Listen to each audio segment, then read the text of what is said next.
India மீது 500% வரி விதிக்கும் அமெரிக்காவின் செனட் மசோதாவுக்கு அதிபர் டொனால்ட் ட்ரம்ப் ஒப்புதல் அளித்திருக்கிறார். இது இந்திய ஏற்றுமதியை கடுமையாக பாதிக்கலாம் என கூறப்படுகிறது. இந்தியாவுடன் வர்த்தக ஒப்பந்தம் மேற்கொள்ள இருப்பதாக அண்மையில் தெரிவித்த ட்ரம்ப் திடீரென இப்படி இந்தியாவிற்கு எதிராக திரும்ப காரணம் என்ன?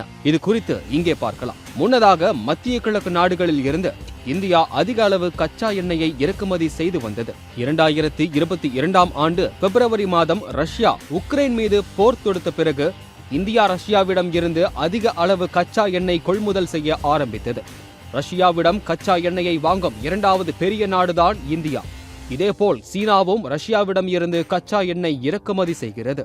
அதிலும் குறிப்பாக இந்தியா, சீனா ஆகிய இரண்டு நாடுகளுமே ரஷ்யாவிடம் இருந்து அதிக அளவு எண்ணெயை இறக்குமதி செய்வதால் தான் ரஷ்யா உக்ரைனுக்கு எதிரான போரை தொடர்ந்து நடத்துகிறது என அமெரிக்க அதிபர் டொனால்ட் ட்ரம்ப் விமர்சித்து வருகிறார். அது மட்டும் இல்லாமல் அமெரிக்காவில் குடியரசுக் கட்சி செனட்டர் லிண்ட்சே கிரஹாம் கூட இந்த மசோதாவை அறிமுகப்படுத்தும் போது இந்தியா, சீனா ஆகிய இரு நாடுகளும் ரஷ்யாவின் எண்ணெயில் 70% வாங்குகின்றன, இவர்களே புதினின் இந்த போர் சக்கரத்தை சுழற்றுகின்றனர் என்று குறிப்பிட்டுள்ளார்.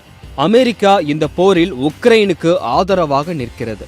எனவே இந்தியா, சீனா ஆகிய நாடுகளுக்கு அமெரிக்கா 500% வரி விதித்தால் ரஷ்யாவிடம் இருந்து இந்த இரு நாடுகளும் கச்சா எண்ணெய் வாங்காது.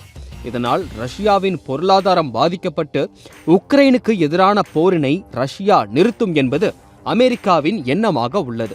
இதனால் தான் இந்தியா, சீனா ஆகிய நாடுகளுடன் ஒரு பக்கம் வர்த்தக ஒப்பந்தத்தை மேற்கொள்ளும் ட்ரம்ப் மறுபக்கம் இரு நாடுகளின் பொருளாதாரத்தை அடியோடு பாதிக்கும் என்று தெரிந்தும் 500% வரி விதிப்பு மசோதாவுக்கு ஒப்புதல் அளித்திருக்கிறார். இந்த மசோதா மூலம் உக்ரைன் போரில் ரஷ்யாவுக்கு பொருளாதார நெருக்கடி கொடுத்து புதினை பேச்சுவார்த்தைக்கு கொண்டு வர ட்ரம்ப் திட்டமிட்டுள்ளார் என்றும் சொல்லப்படுகிறது. இதற்கிடையே இந்த விவகாரம் குறித்து பேசிய மத்திய வெளியுறவுத்துறை அமைச்சர் ஜெய்சங்கர், இந்தியாவுக்கு தாக்கம் ஏற்படுத்தும் இந்த மசோதா குறித்து எப்போதும் உன்னிப்பாக கண்காணித்து வருகிறோம் எனவும், ரஷ்யாவுடன் வர்த்தகம் செய்யும் நாடுகளுக்கு 500% வரி விதிக்கும் மசோதாவை ஆதரித்த அமெரிக்க செனட்டர் லிண்ட்சே கிரஹாமுடன் தொடர்பில் இருக்கிறோம் எனவும் கூறியுள்ளார். அது மட்டும் இல்லாமல் இந்த மசோதாவில் எங்கள் கவலைகள் மற்றும் அக்கறைகள் குறித்து ட்ரம்புக்கு தெரிவிக்கப்பட்டுள்ளது என்றும் கவலை தெரிவித்திருக்கிறார் ஜெய்சங்கர்.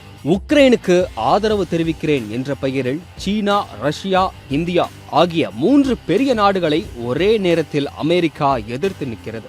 அமெரிக்காவின் இந்த அடாவடி வரி விதிப்பு மசோதாவுக்கு ரஷ்யா, சீனா, இந்தியா ஆகிய நாடுகளின் பதிலடி என்னவாக இருக்கும் என்பதை காத்திருந்துதான் பார்க்க வேண்டும்.